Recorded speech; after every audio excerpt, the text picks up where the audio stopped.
IDS.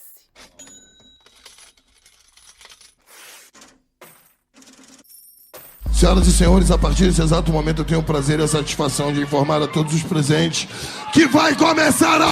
Indicador da semana.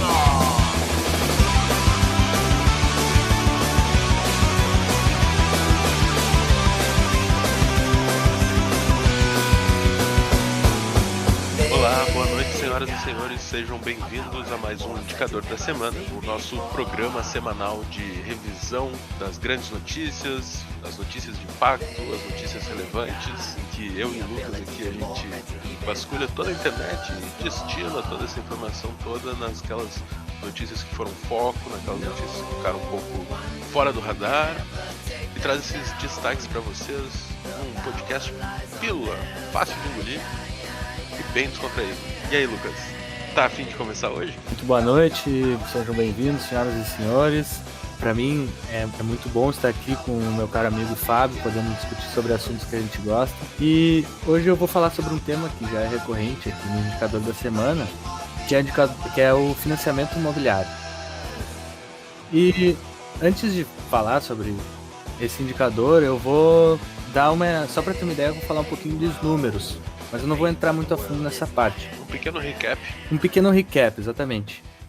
Lá no mês de março, a concessão de crédito imobiliário para pessoa física bateu o recorde absoluto de 15 bilhões de reais. Exatamente, foram 15 bilhões de reais emprestados para financiar casas só no mês de março.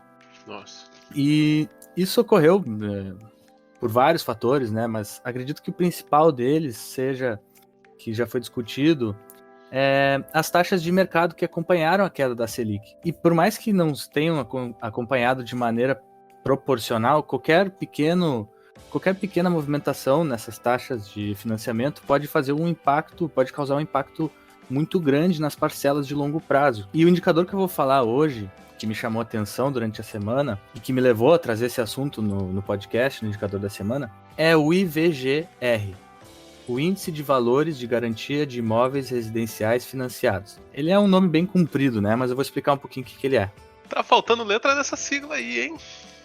Não, é isso aí mesmo. A sigla é mais curta do que o nome. Os caras escolhem a sigla assim. Só representando ali o valor de garantia no IVG. E essa é uma estatística que ela vem diretamente dos contratos de financiamento imobiliário.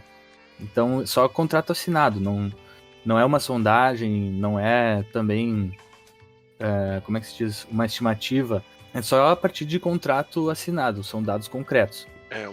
Não é uma amostra, é uma população. É uma população inteira. Legal. E ele se baseia nos valores de avaliação dos imóveis que são dados como garantia nos financiamentos imobiliários.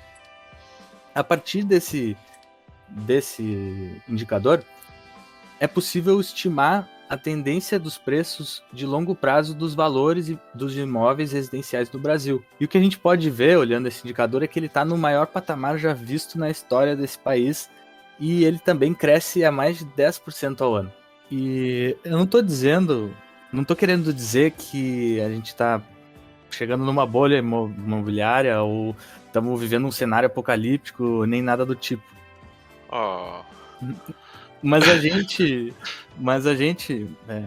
por mais que todo mundo queira ouvir esse tipo de notícia, né? Mas a gente, como economista, muito do nosso trabalho de ficar olhando os indicadores é tentar imaginar o que vai se passar no futuro, né? Se tem alguma coisa que está no maior patamar histórico ou no menor patamar histórico, a gente já começa a fazer perguntas, né? Como será que esse movimento vai continuar nesse ritmo ou ele vai esfriar no longo prazo? Será que isso é uma tendência?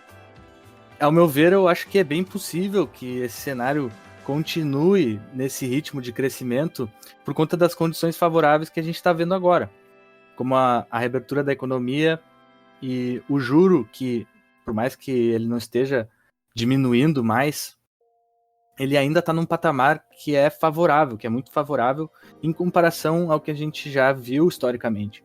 E enquanto isso não afetar a poupança diretamente, que é uma grande fonte de direcionamento de recursos para o financiamento imobiliário, eu acho que a gente ainda vai ver um cenário benéfico para o setor no Brasil.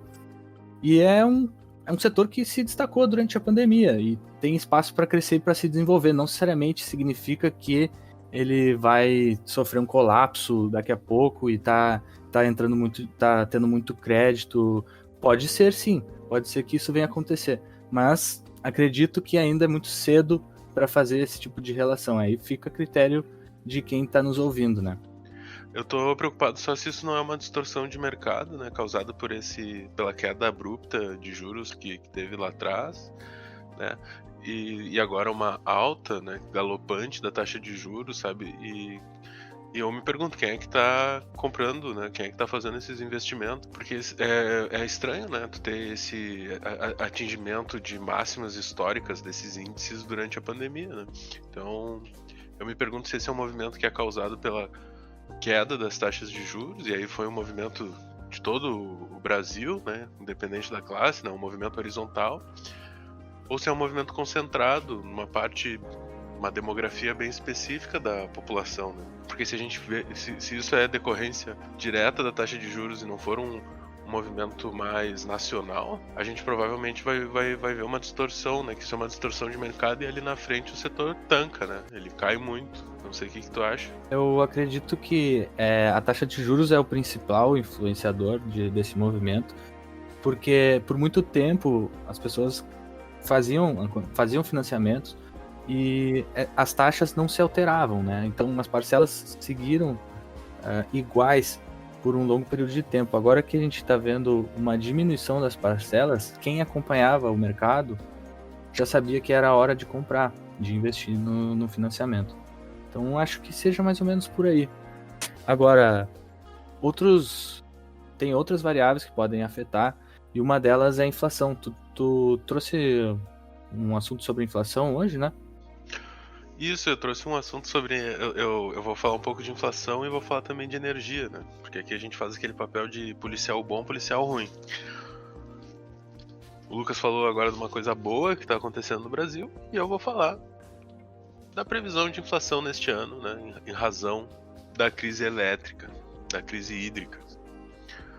Né, a gente está aí com os nossos reservatórios nas hidrelétricas chegando a níveis de 20%, são níveis muito baixos. Está se debatendo se houve um erro na condução dessa política até aqui, se não deveria ter sido feito uma ativação mais gradual das termoelétricas lá atrás para conseguir manter esses reservatórios em níveis mais altos. E agora a gente está tendo que virar a chave completamente, ligar as termoelétricas com tudo. A gente está só com 1/3 das capacidades das termoelétricas disponíveis, né? Então é isso que está baseando o argumento do governo de que não vai haver um apagão. Esse terço parece ser um número grande, se não me engano são 8 megawatts, e é de fato um número grande, mas tu pode perder esse potencial muito rápido das hidrelétricas. E quem é que vai pagar essa conta, né? É interessante o efeito de um aumento da energia, né? Porque independente da forma que tu distribua, esse aumento ele acaba impactando todo mundo, né? Se tu distribui todo o aumento para os produtores, esse produto vai chegar mais caro no mercado e o consumidor vai pagar pelo produto mais caro. Se tu aumenta horizontalmente para todo mundo, isso também vira inflação dos produtos, mas o consumidor fica com menos renda disponível para comprar esses produtos, né? E é bom comentar também que a energia é um custo de produção, né? Então, isso é muito básico, mas talvez tenha que ser explicado que quando o preço da energia sobe, tudo acaba ficando um pouco mais caro. E isso se reflete no nosso índice base de inflação, que é o IPCA. Isso, e tem muita pouca, eu não consigo imaginar quem não usa energia na sua produção, né? Quem não está sujeito a esse aumento. Talvez, no máximo, empresas que gerem sua própria energia para não se expor a esse tipo de risco. Então a gente está vendo ali as casas, né, os centros de estatísticas, como a FGV, todos elevando a projeção do IPCA para 2021. Né? E aí a gente já está beirando ali, por exemplo, a gente teve 0,5% de aumento nessa projeção vindo da FGV, tá? E agora se formou uma expectativa, né, nessa possibilidade de manutenção da bandeira vermelha até o fim do ano. um reajuste médio de 7% pelas distribuidoras de energia. E isso é um desafio para retomada, né? Porque isso já é num patamar em que tu tá com teu PIB aí reduzido em 4, 5%. Né? Tá certo que o Brasil vai crescer menos que o mundo, como nos últimos 10 anos ele vem crescendo, mas se tu vai crescer 5% esse ano, tu vai demandar mais energia, né? Eu não sei de cabeça qual que é a relação de energia PIB, mas ela com certeza é perto de linear. Então tu também vai ter um consumo maior de energia. Então isso é um desafio para a indústria, que é uma grande consumidora, né? E já está lidando com o aumento das matérias-primas, de custo de commodity, aumento de taxa de juros, né?